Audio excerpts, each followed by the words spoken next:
So it's a Grape Explorer talking about today. So tried to change the format a little bit because what a beautiful day, and we thought, let's try to do this outside, because here we are in beautiful New York, and the weather, like 78 degrees. It's beautiful here today. But guess what we're going to talk about? One of my favorite, not only areas, but my favorite chateaus.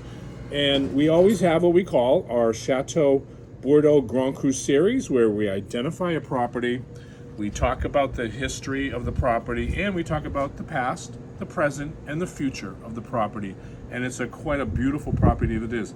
This is Vieux Chateau Certan, one of my favorites. And we're going to point out on the map right here, because this tiny little pink area right here, this is Saint-Emilion, as we talked about earlier, but look how tiny this area is. This is Pomerol. Yes, it's very, very tiny. And I always say that when you're driving in this area, it's almost like you're driving through Rhode Island. It's like, welcome, and then you're leaving. That's how fast you go through this area. But guess what? This is the prime area of what I feel is in Bordeaux. I've had many discussions on this before. I had the privilege of coming to this property many, many times. But I wanted to at least show you my first visit was in 1990 when I was in Bordeaux that year. And I planned a trip, and I was welcomed by Alexandre, who's the current, property owner, Alexandre Thienpont, and the Thienpont family is quite famous. So anyway, I was tasting the 1990 out of barrel that year, and and it was a big structured wine, and it kind of took me back a little bit because not expecting this power of this wine. So at the same time, when I was tasting the wine, and I was questioning Alexander a little bit, and we were talking about a lot of different aspects about the property, and he noticed, my enthusiasm. So he asked me, he said, David, would you like to go visit my cousin if he's there? My cousin Jacques owns a property called Chateau Le Pin. And I was really excited about that. I was like, sure, I would love to go visit Chateau Le Pin. So, we're walking outside, and he's telling me, Petrus is here, La Conseillon is there, L'Avangile. So you're right in the heavyweights of Pomerol. And then we're walking down a little path, and Jacques comes out and greets us and introduces himself to me, Jacques Thienpont, who's the cousin of Alexander. And, he said, quite honestly, David, he said, I have no wine to sell, but if we'd like to taste, we can taste. And I said, oh, absolutely, I would like to taste Le Pin. I've heard some things about it. So, again, now, this is 1990. And so I'm tasting out of barrel. The wine's very light in color. But what I was interested in was 100% Merlot. And when I was at Vieux Chateau Certan, they have 30% Cabernet Franc and a little bit of Cabernet Sauvignon thrown in there. So quite different. Vieux Chateau Certan, or VCC as we call it, and Le Pin. But again, I'm tasting 1990 Le Pin, and I asked Jacques at the time, I said, how much is this wine, just out of curiosity? And he said it was $100. Today, Chateau Le Pin is $4,000 a bottle.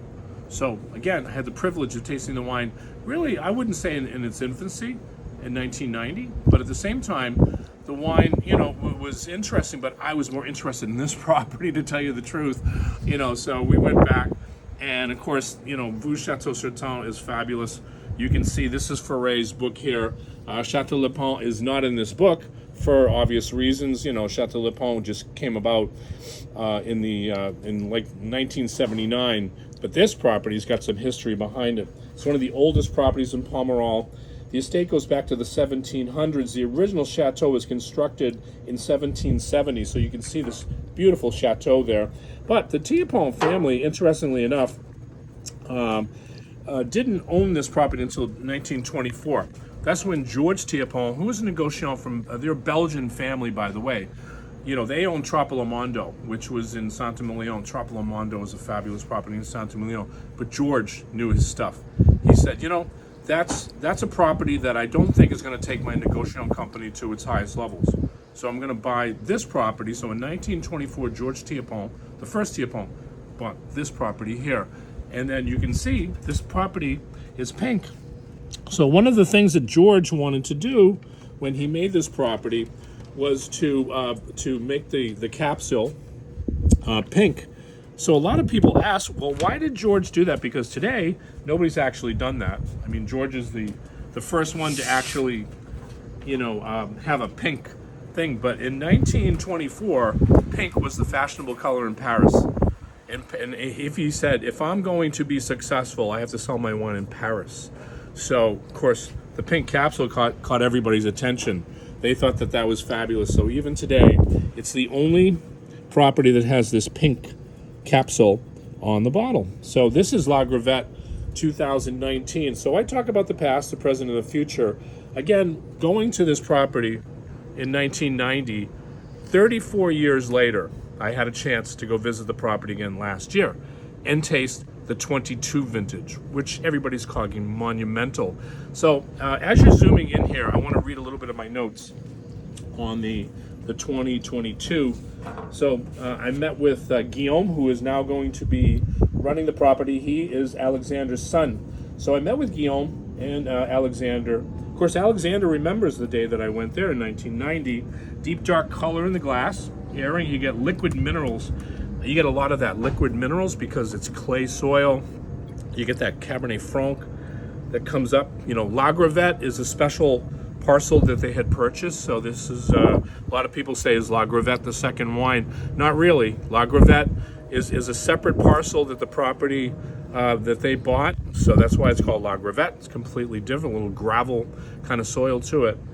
But back to 22, I wanted to also highlight that in the mouth, great front entry of rich, full-bodied, lovely extraction of flavors, silky tannins, acidity. It finished long with floral, faded roses, tea, red fruits, blue fruits, salinity, saline, cocoa, Asian spices that echo in the finish again. Great VVC. I gave the wine 98 to 99 with 100 points. 100 points because I thought it was the perfect wine. Or the perfect Pomerol, I should say. It'll be coming soon. The wine they haven't released the 22s yet. But I wanted to also bring that up as the present because, Guillaume, who is now going to be running the property, they are in great hands. The father, Alexander, has passed the torch to Guillaume, and you could see that he's very proud of his son because it's quite a job to run Vieux Chateau Certan, and especially for the future, because I think that the future is well in hand with this property. But let's taste this wine because, again, La Gravette 2019.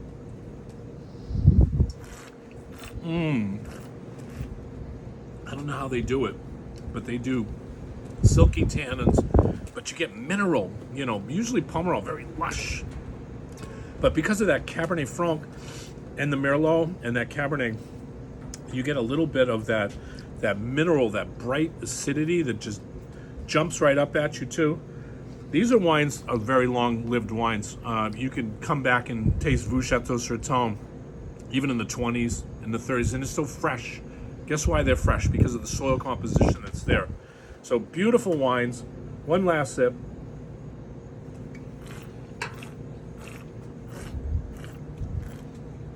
You get, as I say, a lot of energy, beautiful, lovely tannins in this wine. Again, this is the Grape Explorer.